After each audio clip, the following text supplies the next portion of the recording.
여호와께서 아브라함에게 이르시되 너는 너의 고향과 친척과 아버지의 집을 떠나 내가 내게 보여줄 땅으로 가라.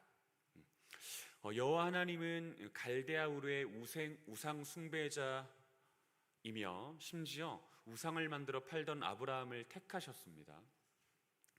갈대아 우르의 우상 숭배자이자 심지어 우상을 만들어 팔던 아브라함을 택하셨습니다. 무조건적인 선택이죠. 그리고 그에게 가나안 땅으로 가라고 말씀하셨습니다. 하지만 이 아브라함은 헛된 것에 마음을 빼앗겼습니다. 그래서 가나안 땅으로 향하던 그의 걸음을 하란에서 멈추었습니다. 하나님의 말씀에 순종하는 그 일을 의도적으로 지체한 거죠. 의도적인 지체입니다. 하나님께서 일방적으로 그에게 사랑을 베풀어 주셨고 무조건적으로 그를 선택해 주셨어요. 갈대아 우르의 우상 숭배자에 불과했던 그였지만, 또 우상을 만들어 파는 사람이었지만, 하나님께서 그에게 일방적 사랑, 무조건적인 선택 베풀어 주셔서 그에게 어느 날 임하셨고 그에게 가나안 땅으로 말씀하셨는데, 그는 헛된 것에 마음을 빼앗겨가지고 이 가나안 땅으로 향하던 걸음을 하란에서 멈춰 버렸습니다. 다시 말하지만 의도적인 지체였다고 할 수 있습니다. 참고로 이 아브라함이 마음을 빼앗긴 것은 이 하란에 있었던 갈대아 우르와 유사한 문화, 종교, 그것이었고요. 또 하란에 있었던 이 많은 사람들, 또 활발한 경제 활동들, 또 그로 인한 화려한 도시의 외면, 또 엄청나게 유통되는 돈과 재물들, 결국 그것에 마음을 뺏긴 겁니다. 그것에 마음을 빼앗겨서 가나안 땅으로 가라고 하셨던 하나님 말씀을 의도적으로 지체한 것이다 볼 수 있겠습니다. 여기 좀 한 가지 더 추가하자면, 이제 하란에서 아버지 데라가 죽었죠. 하란에서 아버지 데라가 죽었기 때문에 하나님 말씀을 순종하는 일이 조금 더 지체되었다라고 볼 수 있습니다. 자, 인간은 날 때부터 여호와 하나님의 뜻에 불순종하고 지체하려는 본성을 가지고 태어납니다. 날 때부터 그래요. 태어날 때부터 하나님의 뜻에 불순종하고 지체하려는 본성을 가지고 태어난다.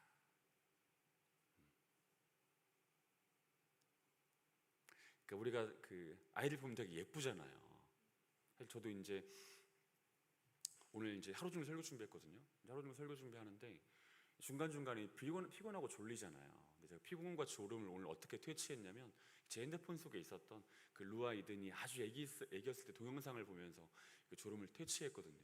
제가 실제로 너무 귀엽고 예쁜 거예요. 이 친구들이 너무 귀엽고 예뻤는데, 근데 그 영상 속에 담겨 있는 이 친구들의 어떤 면모들을 제가 확인할 때, 아, 인간은 본래 죄인이구나 라는 사실을 확인을 하게 됐어요. 인간은 날 때부터 하나님 뜻에 불순종하고 지체하려는 본성을 가지고 태어난다. 지금 보영자매님이 태중에 있는 그 로건이도 마찬가지. 이미 지금 그 본성이 그 친구 안에 내재되어 있습니다. 그리고 자주 하나님의 때가 아니라는 이유로, 또 나는 그럴 만한 사람이 아니라는 이유로 자신의 불순종과 지체함을 합리화하고 정당화하곤 하죠. 인간이 그렇습니다. 하나님의 때가 아니다. 지금은 하나님의 때가 아니야. 혹은 나는 그럴 만한 사람이 아니야. 이러저런 핑계들을 대면서 자기의 불순종과 지체함을 정당화하고 합리화하는 거죠. 우리 말씀 좀 두 구절 찾아볼게요. 학개서 1장 2절 말씀입니다. 학개서 1장 2절. 학개서는 구약성경 맨 뒤에서 세 번째 책입니다. 학이라고 쓰였을 겁니다. 학개서 1장 2절. 같이 읽겠습니다. 시작. 만군의 여호와가 이같이 말하여 이르노라. 이 백성이 말하기를 여호와의 전을 건축할 시기가 이르지 아니하였다 하느니라. 자, 이 백성, 유대 백성이거든요. 그러니까 유대인들이 이렇게 말한다는 겁니다. 여호와의 전을 건축할 시기가 이르지 않았다. 그러니까 남유다 백성이 하나님께 불순종했죠. 그리고 우상을 숭배했잖아요. 그러니까 종기의식을 정기적으로 행하기는 했지만 사실 그 속은 이 속빈 강정과도 같았습니다. 하나님을 사랑함이 없었고 오히려 우상을 겸하여 섬겼단 말이에요. 근데 하나님께서는 그 길에서 돌이키라고 수없이 선지자들을 통해서 말씀하셨지만 그들은 자기들의 죄성을 밀고 나가죠. 그래서 하나님께서 결국 어떻게 하십니까? 이 갈대아 사람, 이 바벨론 사람들을 일으키셔가지고 남유다 백성들을 이제 정복하시죠. 그래서 포로로 끌려가게 하십니다. 근데 그랬던 바벨론 제국도 페르시아 제국이라고 하는 제국에 의해서 멸망을 당해요. 그러면 이제 유대인들은, 그 남유다인들은 바벨론에 속해 있다가 페르시아에 속하게 되는 것이겠죠. 근데 페르시아는 바벨론과 좀 정책이 달랐습니다. 이제 바벨론은 이제 포로로 붙잡은 그 나라 사람들을, 그 정복한 나라 사람들을 자기 나라에 포로로 붙잡아가는 그들의 정책이었거든요. 근데 페르시아는 유화 정책을 펼쳤습니다. 관용 정책을 펼쳤어요. 그래서 바벨론 제국 시절에 포로로 붙잡혔던 사람들을 자기 고향으로 돌려보냈습니다. 자기의 고향으로 한 번에 다 돌려보낸 것은 아니지만 나누어서 돌려보냈단 말이에요. 그리고 이제 1차 포로 귀환 당시에 이제 이 페르시아의 왕이었던 고레스가 이 스룹바벨이라고 하는 지도자 한 명을 세워서 이제 끌고 가게 하십니다. 예루살렘으로 돌아가게 하세요. 그리고 이제 하나님께서는 이제 남유다인들에게 이제 어떤 말씀을 주냐면 성전을 건축하라고 하시죠. 왜냐하면 성전이 다시 건축이 되어야, 성전이 이제 완전 회파되지 않았겠습니까? 지금 수많은 공격들로 인해서 무너질 대로 무너지는 상태였을 것이고, 또 수십 년 동안 관리가 안 된 상태이기 때문에 얼마나 엉망이었겠어요. 근데 하나님께서 성전을 재건하라고 명령을 주신단 말이죠. 왜냐하면 성전이 재건이 되어야 이제 그들이 그 안에서 온전한 신앙생활을 영위할 수 있기 때문이고, 이 성전을 재건하는 과정 속에서 하나님을 더욱더 의지할 수 있기 때문이죠. 그래서 성전 재건하라고 했는데, 이제 이 남유다인들, 이 포로로 붙잡혀왔다가 귀환된 이 사람들이 하기가 싫은 겁니다. 성전 건축이 여러 가지 이유가 있어요. 하기 싫었던 때, 일단은 그 사마리아 사람들이 남유다인들이 성전을 건축하려고 자꾸 회방을 놔요. 자꾸 방해를 놉니다. 그리고 이 페르시아 제국 안에서도 이 남유다인들을 이렇게 눈엣 가시 여기는 사람들이 있지 않았겠습니까? 또 그들이 하는 성전 재건 역시 눈엣 가시로 여기는 일들이 있었는데, 그러니까 조금 회방을 놔요. 또 이제 당시에 이제 가뭄이 있었단 말이에요. 이제 가뭄이 있었고 오랫동안 경작되지 않은 예루살렘 땅이었다 보니까 농사짓기도 어려웠습니다. 그러니까 흉작이 연이어지는 거예요. 흉작이 먹고 사는 것도 좀 힘들어지고, 그러니까 성전 재건보다 이들이 생각할 때 더 시급한 일이 있다고 판단이 된 거죠. 어떤 일? 먹고 사는 일. 그리고 괜히 이거 했다가 더 큰 공격을 당할 수도 있는 거잖아요. 사마리아인들에게도 그렇고 페르시아 제국 사람들에게도 그렇고. 그래서 여러 가지 생각을 한번 해보다가 이들이 정한 핑계가 뭐냐면 바로 그거예요. 아직 하나님의 때가 아니다. 그리고 지금 우리들이 겪고 있는 이 수많은 일들, 그러니까 뭐 예를 들어 사마리아인들이 회방을 넣는다 할지, 아니면 페르시아 제국이 정치적으로 압력을 가한다 할지, 아니면 연이은 가뭄과 흉작이 이어진다 할지, 이 모든 일들은 하나님의 때가 아니기 때문에 우리들에게 허락되어진 일이다라고 생각을 해버린 겁니다. 그러니까 하기 싫으니까 이제 이런 핑계들을 대는 거예요. 그래서 아직은 하나님의 때가 아니야라고 말했죠. 그래서 이제 하나님이 이제 보니까 참 이 친구들이, 이 남유다 친구들이 참 차마 눈 뜨고 볼 수 없는 핑계를 대는 거예요. 정신을 못 차린 거죠. 그러지 않습니까? 그러니까 하나님의 뜻에 불순종해가지고 바벨론의 포로로 끌려갔고, 그리고 그 속에서 제국이 한번 바뀌고 다시 돌아오게 된 거니까 얼마나 고생 많이 했겠어요. 근데 그 정도 고생했으면 이제 좀 말을 들을 만도 한데 계속 이런 태도를 보이니까 이제 하나님이 별로 마음 안 좋으셨죠. 하나님이 몇 년을 참으셨냐면 16년을 참으셨습니다. 16년 동안 남유다 백성들은 예루살렘 성전에 벽돌 한 장도 쌓지 않았어요. 이 사람들도 대단한 사람들이에요. 고집이 대단하죠. 한 장은 쌓아야 되는데 한 장도 안 쌓았습니다. 16년 동안. 그래서 하나님께서 이제 학개라고 하는 선지자를 이제 그들에게 보내신 거예요. 그들에게 보내셔가지고 우리 1장 8절 한번 읽어볼래요? 학기 1장 8절 읽어보겠습니다. 시작. 너희는 산에 올라가서 나무를 가져다가 성전을 건축하라. 그리하면 내가 그것으로 말미암아 기뻐하고 또 영광을 얻으리라. 여호와가 말하였느니라. 자, 만군의 7절에 보니까 만군의 여호와가 말하노니 너희는 자기 행위를 살필지니라. 여기서 말하는 자기 행위는 뭐냐면 핑계대는 그들의 삶이요. 자꾸 이유되고 핑계대는 그들의 삶을 한번 조사해 보라는 겁니다. 그리고 그 삶에서 돌이키라고 말씀하시는 거죠. 그 삶에서 돌이켜라. 그래서 산에 지금 당장 올라가서 이제 나무를 이제 베어다가 성전을 빨리 건축해라고 학계를 통해서 말씀하시는 겁니다. 인간은 그래요. 하나님의 뜻에 대한 기본적인 거부감을 가지고 있고 불순종하려는 마음을 가지고 있고 지체하려는 마음을 가지고 있습니다. 그리고 온갖 것을 이유와 핑계로 삼아서 자기 자신을 정당화하고 합리화해요. 이게 인간입니다. 이 거듭난 이후에도 인간이란 본성은 다 사라지지 않습니다. 저에게도 충만하고요. 그리고 우리 이곳에 계신 여러분 모두가 다 이런 본성을 가지고 있습니다. 다른 사람 얘기하는 게 아니라 제 얘기하는 거고 우리 얘기하는 거예요. 또 이제 어떤 경우에는 나는 그럴 만한 사람이 아닙니다. 하나님께서 어떤 말씀을 주셨을 때 하나님 저는 그런 능력이 되지 않습니다. 저는 그 정도 믿음이 되지 않아요. 저보다는 저 양반이 하는 게 저분이 하는 게 훨씬 더 빠르겠습니다 라고 말하죠. 그 찬송가 중에 부름받아 나서니 몸 어디든지 가오리다 아굴굴짝 빈들에도 뭐 나를 보내달라 이런 얘기 있잖아요. 근데 이제 여러분 많이 들어보셨을 텐데 처음에 이제 그 교회에서 좀 열정 있는 사람들에게 자꾸 하는 얘기가 이제 신학교 가서 목사님 해 이런 얘기 많이 하잖아요. 형제들에게 자매들에게는 사모해 막 이러고 아주 그 영양가 없고 별로 유익하지 않은 얘기들을 교회에서 막 하잖아요. 그리고 이제 결국 신학교를 또 그 미혹에 빠져가지고 신학교를 갑니다. 목사님 되려고 신학교를 또 가요. 제대로 된 검증도 거치지 않은 채로 일단 갑니다. 갔을 때는 막 열정이 막 넘쳐요. 그래서 막 당장이라도 막 순교할 것처럼 막 그리고 어디든지 진짜 갈 것처럼 정말 아골골짝 빈들이라도 갈 것처럼 이렇게 한단 말이에요.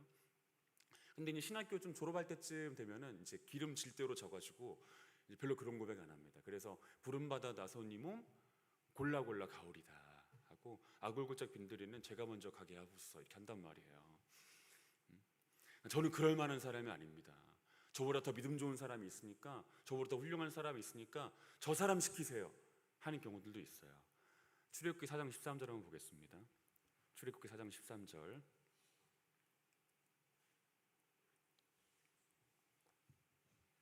출애굽기 4장 13절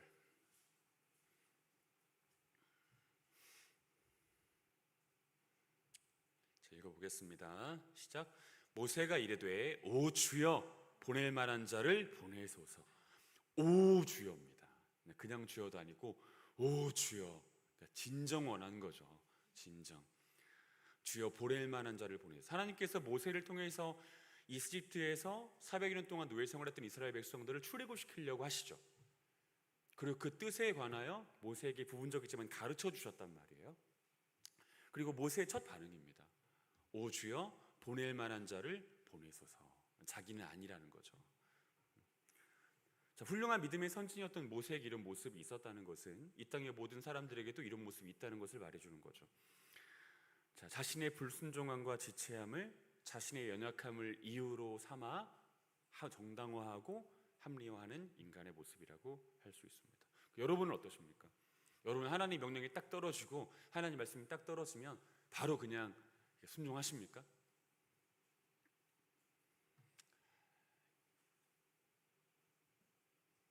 네? 순종하세요. 제가 이제 대학생 때, 생각해보니까 대학생 때가 이제 막 20몇 년 전 일이더라고요. 근데 이제 대학생 때 이제 많이 불렀던 그 CCM이 있었거든요. 근데 그게 이제 말씀하시면이잖아요. 혹시 아세요? 주님 말씀하시면 내가 나가리다. 주님 뜻이 아니면 내가 멈춰서리다. 이런 찬양이잖아요.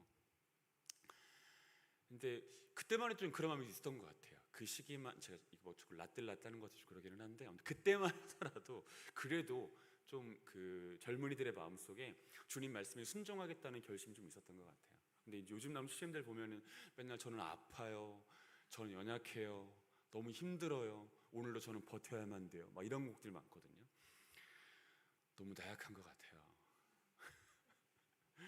너무 나약하고 어떻게 보면 좀 뭐랄까 조금 안쓰러울 정도죠. 너무 비실거리고 좀 그런 생각이 좀 들더라고요. 하나님 말씀이 떨어지면 곧장 순종할 수 있는 믿음의 자태를 가지고 있는 우리 모두가 되기를 간절히 바라요. 자, 아브라함도 지체했습니다. 하나님 말씀이 있었지만 그 말씀에 지체했어요. 그 말씀 앞에서 머뭇거렸습니다. 자, 그런데 여호와 하나님은 이 본문 속 아브라함에게, 그리고 그와 유사한 행보를 보이며 사는 우리들에게 다시 임하시고 다시 말씀하시기를 반복하시죠. 그러니까 우리는 계속 지체하는 일을 반복하지만 하나님께서는 다시 말씀하시는 일을 반복하십니다. 이 치열한 긴장감, 택하신 이들은 계속 지체하고 반복하여 지체합니다. 하지만 하나님은 계속 말씀하시고 반복하여 말씀하시죠. 이 치열한 공방전, 이 긴장감. 자, 이것이 무엇을 말씀하고 있는 겁니까? 하나님의 멈추지 않는 사랑이죠. 여러분, 복음서를 읽어보면 이 다시라는 표현이 굉장히 많이 나온다는 걸 여러분 발견할 수 있을 거예요. 이 복음서 읽어보시면 다시 바닷가로 가시매, 다시 어디로 가시매, 이런 표현이 자주 등장하거든요. 하나님의 멈추지 않는 사랑을 말해주는 표현이라고 할 수 있습니다. 자, 여호와 하나님은 택하신 이들에게 무조건적인 사랑을 베풀어 주시고 일방적인 사랑을 베풀어 주십니다. 그러니까 우리가 반복하여 지체하면 이제 사랑을 중단하실 만하잖아요. 그러지 않습니까? 이렇게 좋은 말도 한두 번이지 자꾸 이렇게 말을 반복해야 하는 일이 벌어지다 보면 사랑을 중단하고 싶잖아요. 네? 그러지 않습니까, 여러분? 저만 그래요, 혹시? 네, 그렇잖아요. 근데 하나님은 무조건적이십니다. 무조건적. 우리가 이번 주일 교리교육 때 무조건적인 선택에 관해서 배웠죠. 이제 구원의 이유가 사람에게 있지 않고 하나님 자신에게 있다는 거잖아요. 사람에게는 구원의 이유가 없다. 하나님에게 모든 것이 있다. 하나님은 무조건적인 사랑을 우리들에게 베풀어 주십니다. 자, 여호와 하나님의 이 신자들과 비신자들에게 쏟으시는 사랑의 양과 대하시는 방식은 분명한 차이가 있습니다. 사실 이건 편애에 가까워요. 아니, 편애가 맞습니다. 하나님은 신자들과 비신자들 사이에 기계적인 균형을 이루시는 하나님이 아니고 이 산술적인 평등을 이루시는 하나님이 아니에요. 하나님은 엄연한 차이를 두시고 분명히 편애하십니다. 하나님께서는 비신자들에게도 어떤 종류의 사랑을 베풀어 주십니다. 사실 그렇지만 이건 담임 선생님이 반 아이들에게 베푸는 보편적 사랑과 비슷한 결이라고 할 수 있겠죠. 하지만 신자들에게는 오직 부모가 자녀들에게 베풀어 주시는 사랑을 베풀어 주십니다. 구원이 포함된 사랑이에요. 구원이 포함된 사랑이에요. 무조건적인 사랑이에요. 그리고 이에 대해서 비신자들 중에 누구도 불공평하다고 말할 수 없습니다. 하나님께. 어찌 그럴 수 있습니까? 라고 말할 수 없어요. 왜냐하면 예수님께서 이렇게 말씀하시기 때문이죠. 마태복음 20장 15절 보면 내 것을 가지고 내 뜻대로 할 것이 아니냐, 내가 선함으로 네가 나를 악하게 보느냐 라고 말씀하시잖아요. 내 것을 가지고 내 뜻대로 할 것이 아니냐. 사실 이 말씀으로 다 끝나는 거예요. 예수님이 말씀이잖아요. 내 것을 가지고 내가 내 마음대로 하겠다는데, 사실 구원은 예수님에게 있는 거잖아요. 그렇죠?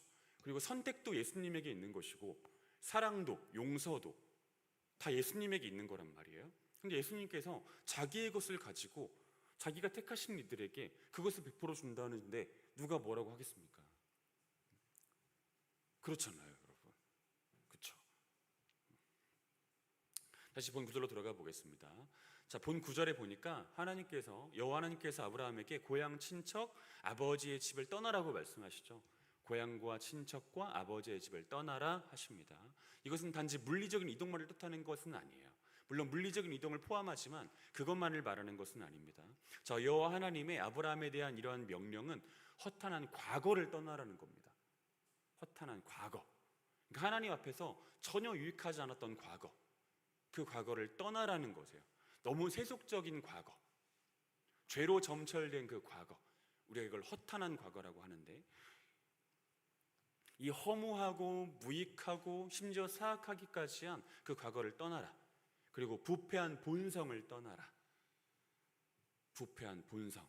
그러니까 우리 안에는 새로운 피조물로서의 본성이 있고, 그리고 옛사람으로서의 본성이 있단 말이에요. 이 두 개의 본성이 공존한단 말이죠. 그러니까 이 새 사람으로서의 본성을 가지고 옛사람의 본성을 이기라는 겁니다. 이기라 하는 거고, 헛된 정체성. 하나님의 사람이라고 하는 정체성 없이 다른 정체성을 갖는 것 모두 다 헛된 정체성일 뿐이에요. 헛된 정체성을 떠나라. 세속적인 삶의 방식을 떠나라. 어리석은 판단과 해석의 기준도 떠나라. 어떤 사안과 사건과 사람을 바라보는 그 나름의 판단 기준이 있을 거 아니에요. 해석의 기준이 있고 그 모든 것들을 다 떠나라고 하신 겁니다. 그리고 그가 마련하고 생각한 인생의 보호막, 그것마저 부인하고 떠나라 한 겁니다. 그럼 그가 마련하고 생각한 인생의 보호막이 뭐예요?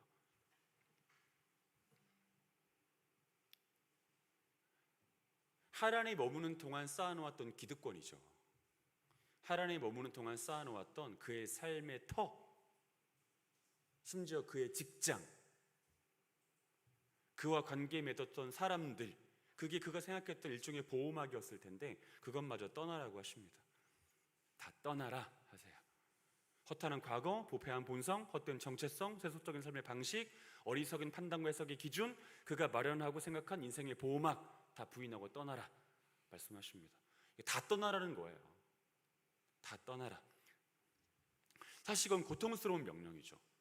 고통스러운 명령입니다. 여러분들 같으면 안 그러시겠습니까? 여러분들이 쌓아놓았던 인생의 기득권이 있는데 그 기득권을 다 떠나라 하면 그게 여러분들에게 어려운 일이 아니겠습니까? 당연히 어려운 일이겠죠.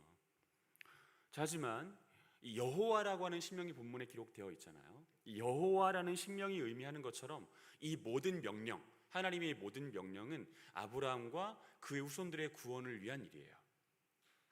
이 명령은 아브라함과 그의 후손들의 구원을 위한 일입니다. 구원을 위해 떠나라는 거예요. 그의 구원을 위하여 떠나라 하신 겁니다. 성화의 삶이죠. 성화의 삶, 그리스도 닮아가는 삶, 하나님의 말씀과 성품에 일치되어져 가는 삶, 그런 삶을 위해서는 반드시 이것을 떠나야만 된다는 것입니다. 이것은 우리에게 동일하게 적용되는 것이라고 할 수 있어요. 우리도 성화의 과정을 온전히 밟기 위해서는 우리가 가지고 있었던 이 모든 것들에 대해서 떠남, 이별을 선언해야 되는 것이죠. 그것 없이 온전한 성화는 이루어지지 않는다 할 수 있습니다. 실제로 본 구절 속 너는 떠나라고 하는 이 표현은 본래는 너는 너를 위해 떠나라고 번역되는 것이 합당한 번역이에요. 너는 너를 위해 고향과 친척과 아버지의 집을 떠나, 이렇게 번역되는 것이 더 합당하다는 것입니다. 하나님께서 우리에게 명령하신 것은 사실은 하나님을 위한 일이 아니에요. 엄밀한 의미에서 본다면 우리를 위한 것입니다. 우리를 위한 것. 근데 이제 우리가 여기서 아이들 키워보시고 하다못해 조카라도 키워보셨을 거 아니에요. 조카라도 키워보셨을 텐데 이제 그 아이들이 우리가 무엇인가를 요구할 때 우리 좋자고 요구하는 경우들이 있나요? 있긴 있죠. 뭐 재롱 피워보라고 한달지 이런 거는 이제 우리를 위한 일이잖아요. 하지만 더 많은 경우에 우리가 어떤 아이들에게 무엇인가를 요구할 때는 사실은 그 아이들을 위한 일이잖아요. 그 아이들을 위해서 요구하는 것인데 사실 아이들은 그걸 이해하지 못하죠. 이해하지 못합니다. 우리가 비슷해요.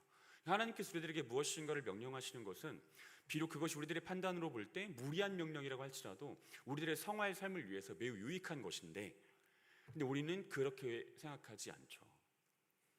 그렇게 생각하지 않습니다. 마치 내가 대단한 희생과 손해를 보는 것인 것처럼 생각해요. 하지만 막상 사실 손해 보는 것도 별로 없어요. 희생하는 것도 별로 없습니다. 이제 제가 목회를 하다 보니까, 사역을 하다 보니까 자꾸 이제 저에 대해서 뭘 모르시는 분들이 자꾸 저한테 오셔가지고 얼마나 고생이 많아요 이런 얘기 하거든요. 진짜 몰라서 하는 얘기거든요. 저는 고생을 전혀 하지 않기 때문에, 그리고 얼마나 희생을 많이 했어요. 진짜 몰라서 하시는 얘기예요. 저는 희생다운 희생을 해본 적이 없어요. 희생다운 희생을, 오히려 희생다운 희생을 하지 않았음에도 불구하고 그것의 몇 값이나 되는 보상을 받은 사람이죠. 사실 하나님께서 우리들에게 무엇인가를 명령하실 때 우리들의 판단으로 지금 내가 하나님께서 명령하신 명령을 따르면 당장에 어떤 희생이 찾아올 것처럼 여겨지지만 실제로 조금만 더 시간이 지나 보면 내가 희생한 것은 거의 없다는 것을 발견하게 되실 겁니다. 하나님께서 주신 것이 훨씬 많지. 이걸 발견하게 되실 거예요. 자, 여호와 하나님은 우리가 아무것도 포기하지 않았을 때에도, 즉 내 것을 버젓이 움켜쥐고 있었을 때에도 당신의 은혜의 빛을 비춰주세요. 내가 아무것도 포기를 안 했을 때에도. 하나님 무조건적이시기 때문에, 일방적이시기 때문에 우리가 아무것도 포기 안 해도 뭘 주십니다. 근데 우리는 또 그 마당에도 어리석어가지고 내가 뭐 해가지고 얻은 것처럼 생각하지만 우리가 아무것도 포기를 안 해요. 근데 사실 그때도 하나님께서 우리를 주세요. 왜냐하면 아무것도 포기하지 않는 상태라고 하는 건 진짜 갓난아이 신앙이라는 뜻이거든요. 하나님께서 그것을 아셔가지고 그 마당에도 은혜를 주십니다. 그 마당에도. 그러나 하나님은 어느 날 그가 일단의 신앙의 과정을 넘어간다고 판단이 되셨을 때, 그것이 확인되셨을 때는 매우 강한 어조로 이 막대한 고통에 뒤따르는 권리 포기와 자기 부인도 요구하시는 하나님이세요. 한동안은 아무것도 요구하시지 않는 기간이 있을 수 있습니다. 그리고 내가 아무것도 포기하지 않았지만, 하나님 말씀을 전혀 따르지 않았지만 그럼에도 불구하고 은혜가 주어지는 때가 있죠. 하지만 언제까지 그 기간만 있는 것은 아닙니다. 하나님은 어떠한 시점에 우리들에게 말씀하시는 거죠. 막대한 정신적 고통에 뒤따르는 권리 포기, 자기 부인, 이 물리적인 손해가 뒤따르는 포기와 희생을 요구하실 때가 있다는 겁니다. 여러분, 마태복음 16장 24절 보면은 예수님께서 제자들에게 하신 말씀, 너무 유명한 말씀인데, 예수님을 따르려면 어떻게 된다고 하십니까? 자기를 부인하고 자기 십자가를 지고 따르라고 하시죠. 그러니까 제자의 과정에 진입한 사람들에게 예수님께서는 그런 명령을 주십니다. 그런 명령을. 그리고 그로 인해서 우리의 성화를 촉진하세요. 예수님 닮아가는 삶을 촉진하신다고요. 여러분, 바람 안 부는 날은 좋죠. 바람 안 부는 날 좋습니다. 근데 이제 옛날에 동력선이 없었을 때, 그냥 이렇게 노만 있는 배가 있었을 때, 근데 그때는 좀 바람이 불어줘야 돼요. 그래야 더 목적지까지 빨리 갑니다. 하나님의 명령은 그런 것이거든요. 그런 것. 바람이 불지 않은 날이 훨씬 더 편안하게 느껴질 수 있지만, 바람이 불 때 더 빠르게 목적지까지 도착할 수 있었던 것처럼 하나님의 명령이 우리를 그렇게 인도하시고 이끌어 가십니다. 기억하시면 좋겠습니다. 그러니까 나에게 어떤 손해, 희생에 관한 명령이 주어지지 않았어. 그럼 여러분들이 통탄하셔야 돼요. 난 아직까지 갓난아인가 봐 라고 생각하셔도 틀리지 않습니다. 틀리지 않은 게 아니라 그렇게 생각하세요. 알겠죠? 하지만 어떤 포기, 희생을 뒤따르는 명령을 받으셨을 때는 하나님께서 나의 성화에 관심이 지극하시구나, 나로 하여금 제자의 삶을 요구하시는구나 라고 생각하셔야 됩니다. 본 구절로 돌아가 보겠습니다. 자, 여호와 하나님은 아브라함에게 가라고만 하시지 가야 할 땅의 이름을 가르쳐 주지는 않으세요. 가라고 하셨지만 떠나라고는 하셨는데 어디로 떠나야 되는지 말씀 안 하십니다. 다만 이 의미상 볼 때 아브라함이 걸음을 내디딜 때마다 점진적으로 보여주시겠다는 말씀을 주시죠. 의미상 아브라함이 걸음을 내디딜 때마다 점진적으로 보여주시겠다, 이렇게 말씀을 주십니다. 자, 많은 경우 여호와 하나님은 지금도 이러한 방식으로 일하시죠. 자, 하나님은 한 번에 모든 것을 다 가르쳐 주시거나 보여주시지 않습니다. 하나님은 부분적으로 보여주시고 점진적으로 가르쳐 주세요. 왜요? 자, 그것이 택하신 이들이 하나님을 더욱 의지하는데 효과적이기 때문이에요. 한 번에 다 가르쳐 주시는 것보다 점진적으로 가르쳐 주시는 것이 택하신 이들이 하나님을 의지하고 의존하는 데 훨씬 더 효과적이기 때문이고, 동시에 이 택하신 이들이 하나님과 교제하는데, 또한 성도들과 교제하는데 더 효과적이기 때문입니다. 만약에 하나님이 여러분들에게 막 이렇게 처음부터 A부터 Z까지 다 가르쳐 주셨어요. 1부터 10까지 다 가르쳐 주셨다고 한번 해봅시다. 그 여러분들 저 찾으실 거예요, 안 찾으실 거예요? 안 찾죠. 찾지 않죠. 뭐 한다고 찾겠어요, 저 같은 사람을. 그럼 저는 여러분들을 찾을까요, 안 찾을까요? 전 찾습니다. 사실 저도 안 찾죠. 왜 찾겠어요? 그러니까 서로가 다 몰라요. 그래서 서로가 서로에게 지혜를 구하고 동역을 요청하죠. 그러면 성도의 교제는 깊어지고 그 속에서 공동체를 이루시는 하나님도 경험할 수 있고, 그리고 삼위일체 하나님의 교제도 간접적으로나마 경험할 수 있고, 이런 여러 가지 유익들이 있지 않겠습니까? 그래서 하나님은 점진적인 방식으로 우리들에게 가르쳐 주시고 보여주시는 것이다. 하는 점 잊지 않으시면 좋겠습니다.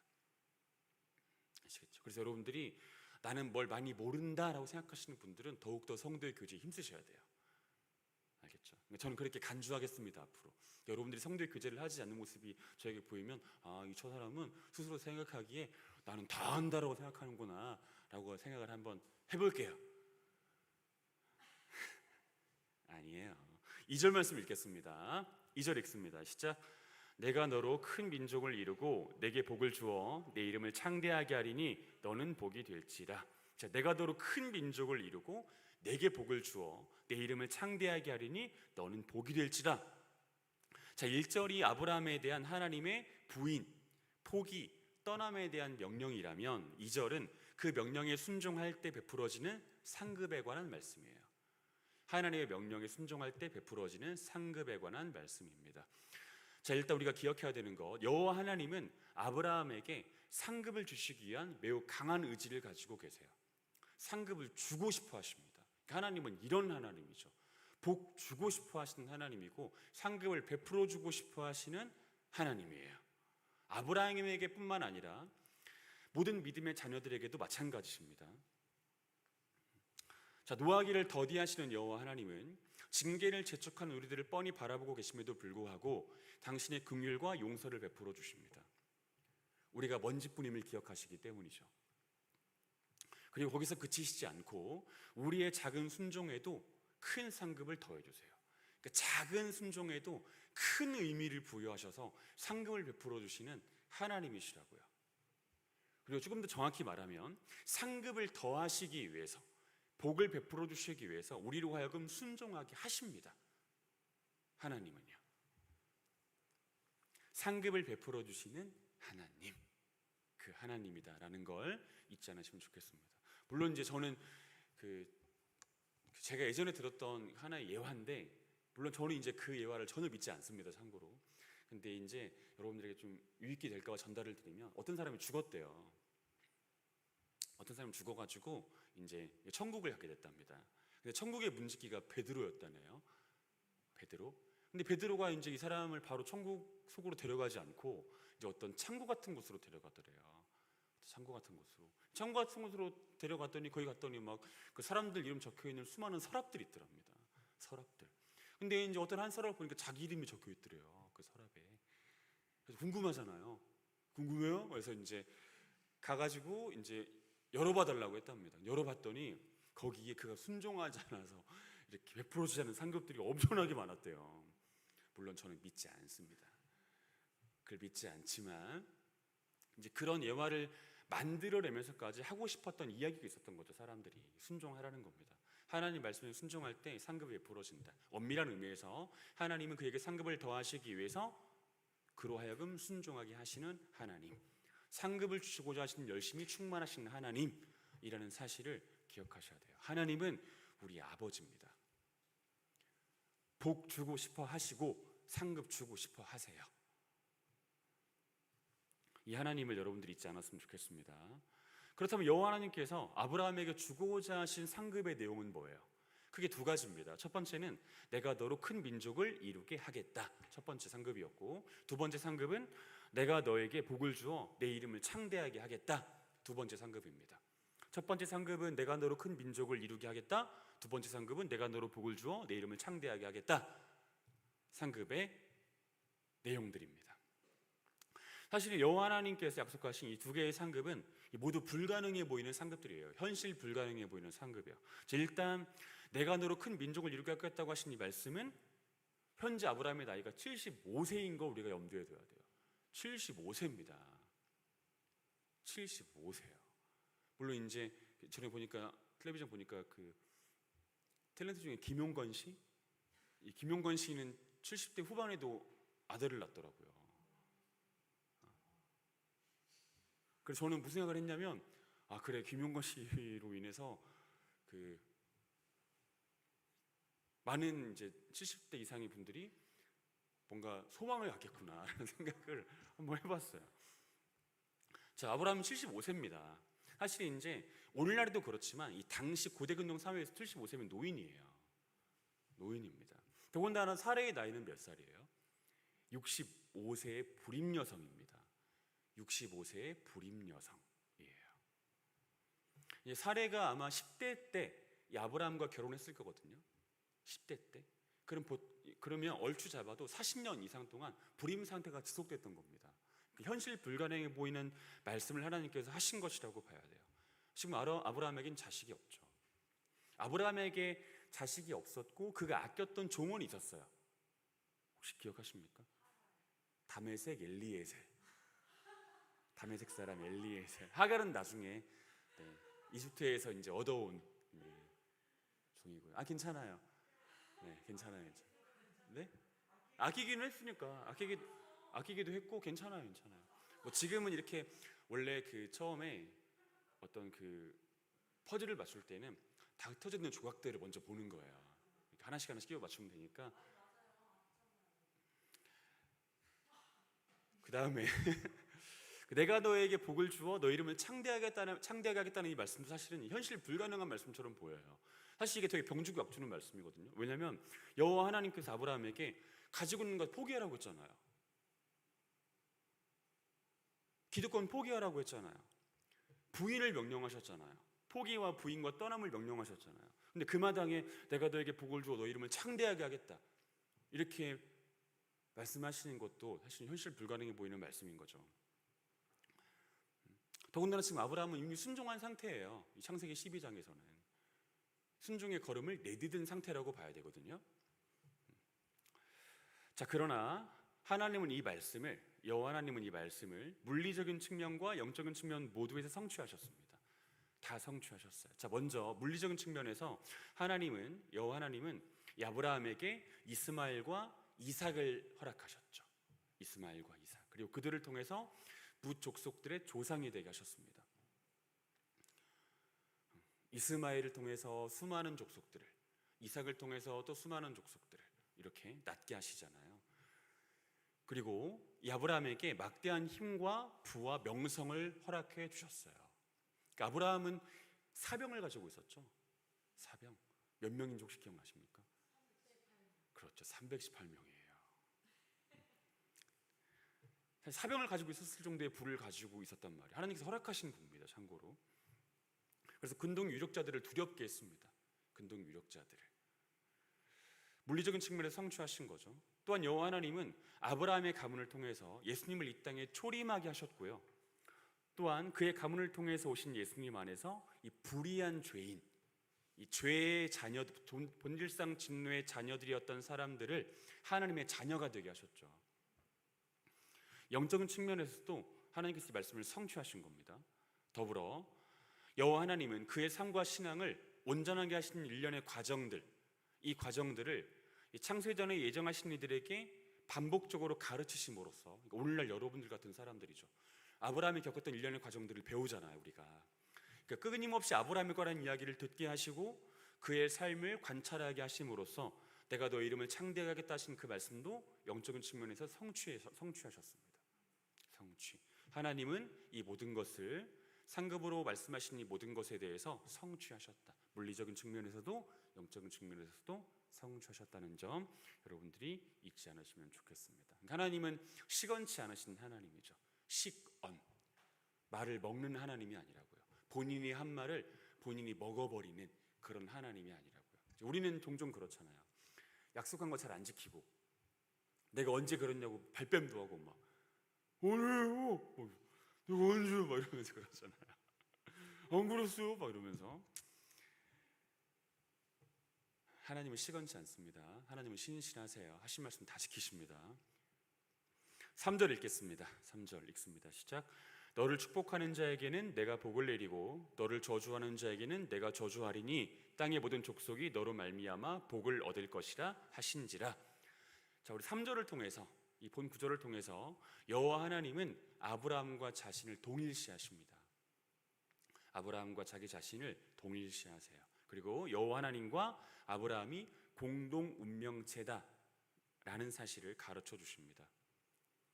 즉 누군가가 아브라함을 대하는 태도를 여호와 하나님을 대하는 태도로 여기겠다 하신 것이고, 누군가가 아브라함에게 잘못하면 나에게 잘못한 것으로 판단하겠다 하신 겁니다. 누군가가 아브라함에게 잘하면 하나님에게 잘한 것으로 판단하시겠다. 누군가가 아브라함에게 잘못하면 하나님에게 잘못한 것으로 판단하시겠다 하셨습니다. 이유는요, 아브라함이 언약적 대리인이었기 때문이에요. 하나님의 말씀을 가진 자였기 때문이라고요. 그리고 그 말씀을 세상에 유통해야 될 자였기 때문입니다. 하나님의 말씀을, 하나님의 복음을 세상에 유통해야 할 자, 그런 자였기 때문이죠. 그가 가지고 있는 그 말씀의 존귀함, 그 말씀의 고결함, 최상의 가치, 그것 때문이었다고 볼 수 있습니다. 그래서 우리들에게 그대로 적용되는 것이고 이 시대에도 그대로 적용되는 것이에요. 자, 여호와 하나님은 택하신 신자들을 자신과 공동 운명체로 삼으시고 동일시하십니다. 지금도 마찬가지예요. 택하신 신자들을 자신과 공동 운명체로 삼으시고 동일시하세요. 여러분 다 그렇다고요. 공동 운명체로 삼으십니다. 동일시하세요. 그리고 세상 사람들의 그들에 대한 태도를 주목하십니다. 하나님은. 그러니까 세상 사람들이 우리 병기 아버님을 어떻게 대하는지 하나님께서 주목하고 계시다고요. 그리고 세상 사람들이 우리 권한 자매를 어떻게 대하는지를 주목하고 계시는 하나님이시라고요. 좀 든든하지 않나요? 하나님 생각하면 뭔가 좀 기분 좋죠. 전 좀 기분 좋았어요. 세상 사람이 나를 어떻게 대하는지를 하나님께서 주목하고 계신다는 생각이 들면서 기분 좋았어요. 예, 들었던 생각이 마음 좀 비틀리면 하나님께서 일러버려야지 생각이 좀 들었어요. 주목하고 계십니다. 자, 하나님은 그들이 세상 사람들이죠. 세상 사람들이 택하신 이들에게 선대할 때 그들에게 일반 은총의 영역 속에서 복을 허락해 주시는 하나님이세요. 세상 사람들이 택하신 이들을 선대하면 하나님은 일반 은총의 영역 속에서 그들에게 복을 주십니다. 공동 운명체이기 때문이죠. 그러나 그렇지 않을 때, 세상 사람들이 택하신 이들을 멸시하고 업신여길 때는 그에 합당한 대가를 치르도록 하십니다. 여러분, 주님 재림의 날을 성경이 혹시 어떤 날로 표현하고 있는지 혹시 아세요? 주님 재림하실 날. 그렇죠. 이 성경에 보면 주님께서 재림하시는 그 날을 어떤 날이라고도 표현하냐면 보복의 날이라고도 표현합니다. 보복의 날. 좀 표현은 거칠다고 생각할지 모르지만 사실 우리가 그 거친 표현 속에서 발견할 수 있어야 되는 건 택하신 이들을 향한 하나님의 절대적인 사랑이에요. 절대적인 사랑. 말 그대로 하나님은 어떤 의미에서 신자들과 비신자들을 정말 편애하십니다. 하나님은 그들의 아버지세요. 잊지 않으시면 좋겠습니다. 물론 참된 신자들이 이제 이렇게 말을 들은 다음에 세상 사람들한테 나한테 잘해, 그래야 복 받는다, 아니면 저주받아, 이런 얘기를 하면 안 되죠. 참고로 참된 신자들은 그런 생각을 잘 안 합니다. 사실 이제 이런 얘기 되게 요즘에는 부흥회 잘 안 하잖아요, 교회마다. 근데 이제 옛날에 부흥회 많이 했잖아요. 저도 이제 기억나요, 어렸을 때. 그러니까 시골 동네여가지고 한 교회에서 부흥회 하면 마을 사람들이 그 교회로 모였습니다. 서로 다른 교회를 다녀도 부흥회하는 교회에 모여가지고 같이 기도하고 이랬단 말이에요.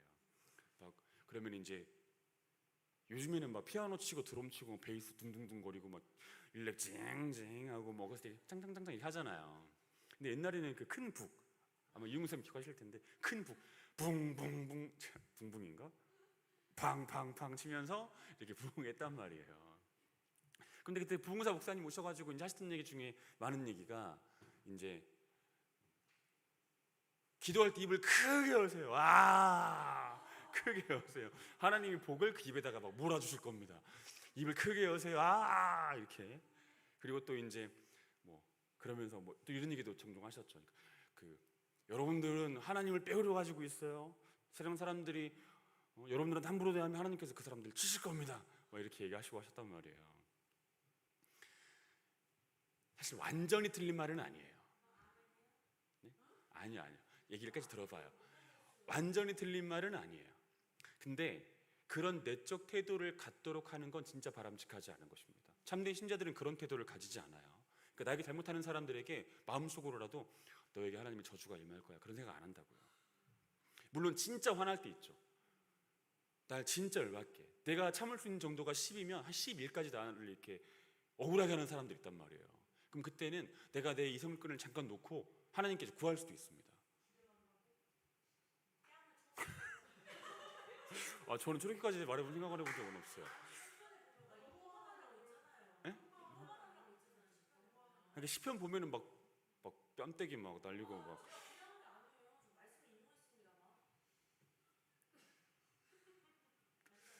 아무튼 뭐 잘했어요. 아무튼 이제 그랬는데 그럴 때도 있긴 있겠죠. 인간 연약하니까. 하지만 그의 일상적 내적 태도에 그런 마음은 없다고요. 왜냐하면 그 사람 안에 세 사람의 본성이 함께 있기 때문이에요. 택하신 신자들 안에는 세 사람의 본성이 함께 있기 때문에 그런 생각을 오랜 동안 가지지 못하게 하고요. 설령 잠깐 가졌다고 하더라도 그 생각 자체에 대한 회개를 하게 합니다. 세 사람의 본성이 있고 그 안에 내주하시는 성령님이 계시기 때문이죠. 아무튼 여러분들과 하나님은 공동 운명체입니다. 그리고 이 땅에 십자가 아래 세워진 교회들, 예수 그리스도 이름으로 세워진 교회들 역시 하나님과 공동 운명체예요. 그래서 제가 좀 여러분들 개인적으로 좀 부탁을 드리면 그 어떤 교회 혹은 어떤 목회자 혹은 어떤 신자의 죄에 대해서 지나치게 비난하지 마세요. 그리고 지나치게 평가하지 마세요. 아시겠죠? 하나님이 더 괴로워요. 하나님이 더 괴로우시니까 굳이 애써 참여하시지 마시라. 비판하는 일에 부탁을 드리겠습니다. 다시 본 구절로 돌아가 보겠습니다. 자, 본 구절 속에는 저주라는 단어가 2번 등장해요. 저주. 자, 앞의 저주는 가볍게 여기다, 멸시하다는 뜻의 히브리어 칼날입니다. 칼날 말고 칼날이고요. 뒤에 저주는 정죄하다, 심판하다는 뜻의 아라르예요. 아라르. 근데 앞에 저주는 세상 사람들이 아브라함을 저주할 때 저주한다고 할 때 쓰는 표현이고, 뒤에는 하나님께서 그들을 저주하신다고 하실 때 쓰는 표현이잖아요. 자, 여호와 하나님은 세상이 아브라함을 가볍게만 여겨도, 가볍게만 비난하고 가볍게만 공격해도 세상을 심판하시겠다고 하시는 겁니다. 정죄하시겠다고 하시는 거예요. 그러니까 이건 여호와 하나님이 아브라함을 향한 사랑이 어느 정도인지를 가르쳐 주는 것이죠. 세상이 아브라함에 대해서 아주 작은 차원의 공격을 했다고 하더라도 하나님은 그것을 매우 크게 받아들이시겠다는 뜻입니다. 매우 크게. 그러니까 진짜 하나님이 아버지인 거예요. 이렇게 보면.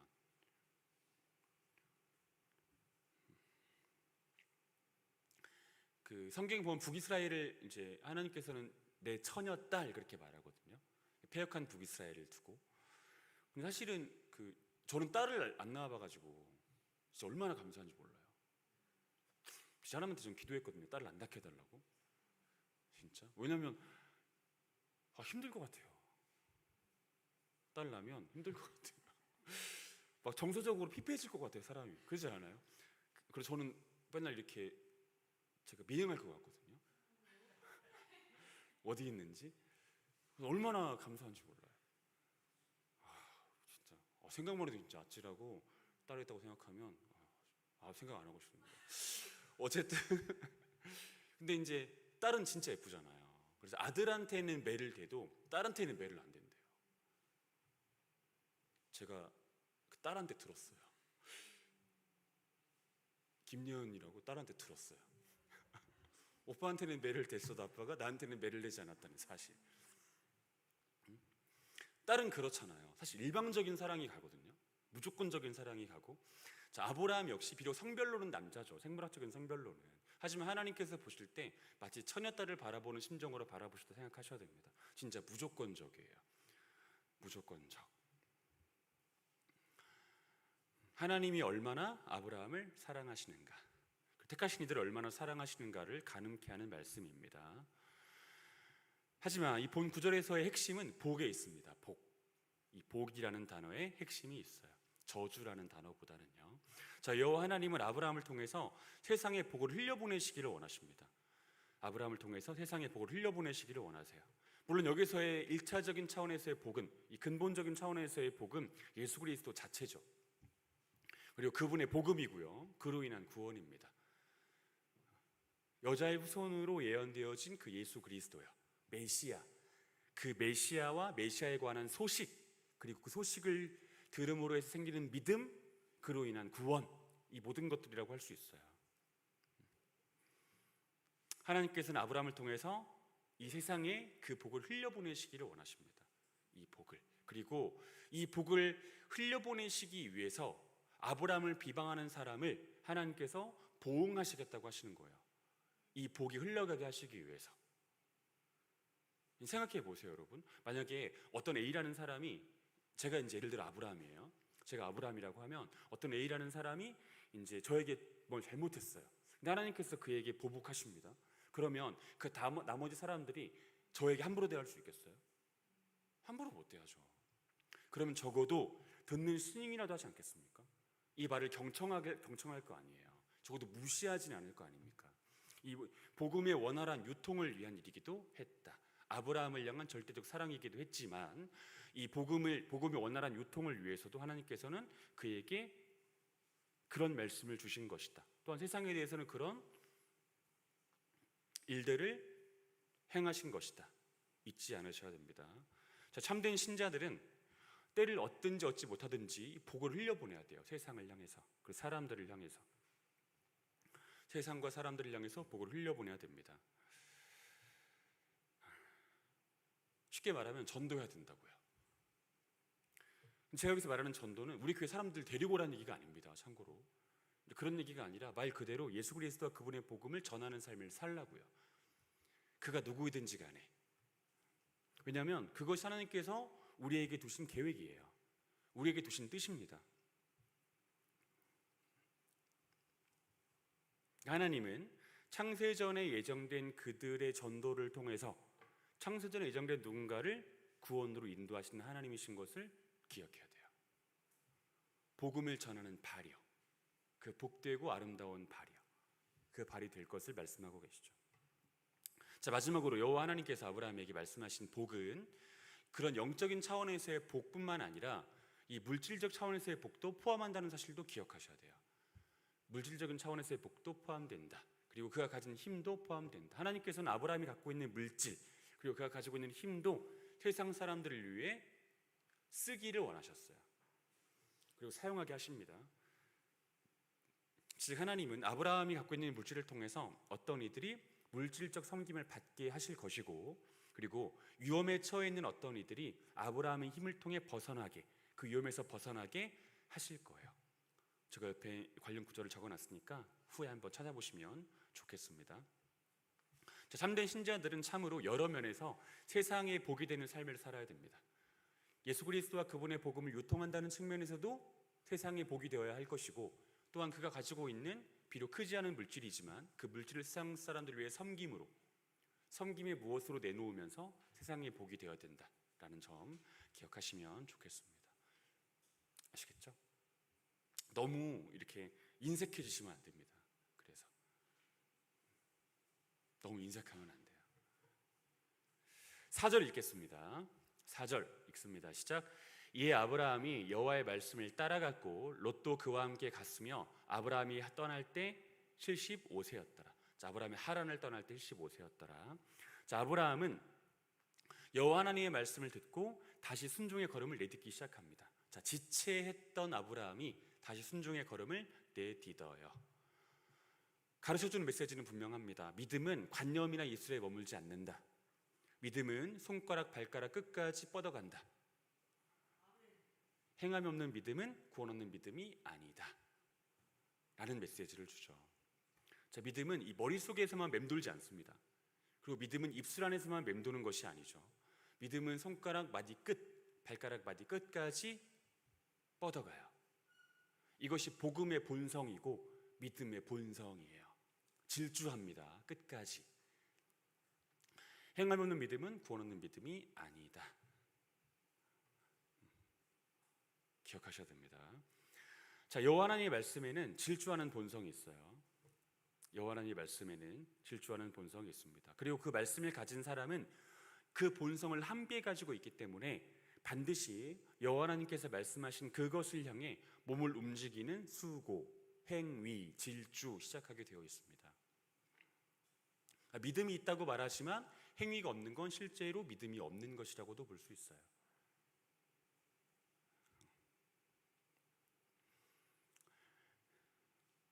다시 본 구절로 돌아가 보겠습니다. 자, 아브라함이 이제 하나님께서 말씀하신 그 말씀을 따라서 하란을 떠납니다. 하란을 떠나요. 그런데 롯과 함께 떠납니다. 조카 롯. 그 성경에 룻도 있고 롯도 있죠. 룻은 여자고 롯은 남자예요. 자, 아브라함의 조카입니다. 이 롯은. 근데 함께 여정을 떠나요. 그리고 여기에 사실 각기 다른 두 해석이 있어요. 아브라함이 롯을 데리고 여정을 떠난 것에 대한 각기 다른 두 해석이 있습니다. 첫 번째 해석은 아브라함의 롯에 대한 책임 의식이 드러난 것이다. 그리고 아브라함에게 말씀하신 복이 롯에게 먼저 흘러간 것이다. 이렇게 해석하는 해석이 있습니다. 자, 아브라함이 롯을 데리고 갔습니다. 조카 롯을. 근데 원래 하나님께서는 본토 친척 아비의 집을 떠나라고 하셨잖아요. 친척도 떠나야 되거든요. 롯은 친척이잖아요. 당연히 롯과도 이별을 해야 되는데 그렇게 하지 않고 롯을 데리고 가는데 이제 어떤 한쪽의 진영에서는 이제 아브라함에게 말씀하신 그 복이 롯에게 먼저 흘러갔다 이렇게 해석하는 거예요. 그리고 롯에 대한 아브라함의 책임의식이 드러난 것이다 라고 해석해 줍니다. 긍정적인 해석이라고 할 수 있겠죠. 하지만 두 번째 해석도 있습니다. 그 해석은 이것이에요. 자, 아브라함이 친척을 떠나라는 하나님의 말씀에 불순종한 것이다. 심지어 아브라함이 조카 롯을 의지하고 있었다. 왜냐하면 조카 롯은 젊거든요. 힘이 있고요. 아브라함은 어쨌든 노인이잖아요. 그래서 의지한 것이다. 또 자녀가 없었기 때문에 사실 롯을 거의 아들 삼은 거잖아요. 그래서 롯을 의지한 것이다 이렇게 보기도 합니다. 좀 부정적인 해석이죠. 여러분 둘 해석 중에 어떤 게 좀 더 타당하다고 생각하세요? 그죠? 후자가 좀 타당하다고 생각하시죠? 저도 그렇게 생각해서 여기에 써놨어요. 후자가 더 타당합니다. 이에 관해서는 13장을 우리가 공부할 때 제가 조금 더 자세히 여러분들에게 말씀을 드려보도록 하겠습니다. 이별해야 할 때 이별하지 못함으로 발생되어진 여러 어려움들, 그 어려움들에 대해서 한번 나눠보도록 할 겁니다. 자, 마지막이에요. 자, 75세라고 하는 나이가 이 아브라함의 나이가 본 구절에 특정되어 있죠. 아브라함의 나이가 75세였다라고 성경에 써 있습니다. 당시 고대근동 사회에서도 75세는 노인이었어요. 노인. 그러니까 이 창세기 기자인 모세가 아브라함의 나이를 딱 특정한 것은 당시 고대근동 사회에서도 노인이었던 그의 나이를 딱 특정한 것은 우리들에게 어떤 메시지를 주기 위함인 것인데 그건 여호와 하나님의 말씀 앞에서 나이를 고려할 수 없다는 것입니다. 그리고 상황을 고려할 수 없다는 것이고요. 내가 가진 약점을 고려할 수 없다는 것입니다. 약간 수미상관 같은 거죠. 아까 우리가 오늘 성경 공부 시작할 때 인간은 기본적인 본성이 하나님 말씀에 대한 거절, 하나님 말씀에 대한 불순종, 바로 그것이라고 말씀을 드렸잖아요. 그러니까 어떤 이유로든지 간에 하나님 말씀을 따르지 않으려고 하고 어떤 이유로든지 간에 그런 자기의 모습을 정당화하고 합리화하려고 하는 것이 인간이란 말이죠. 하지만 하나님 앞에서 그 모든 것은 의미, 이유 될 수 없다라는 것입니다. 하나님 말씀 앞에서 나이, 상황, 내가 가진 약점 등은 고려할 수 없는 것입니다. 절대 순종, 그것이 완전한 순종을 이루신 예수 그리스도의 길이고요. 그리고 또 그분을 모신 이들이 맺어야 하는 열매입니다. 또 맺을 수밖에 없는 열매고요. 절대 순종, 그저 하는 거죠. 그저 하는 거. 절대 순종을 이루는 여러분 모두가 되기를 간절히 소원합니다.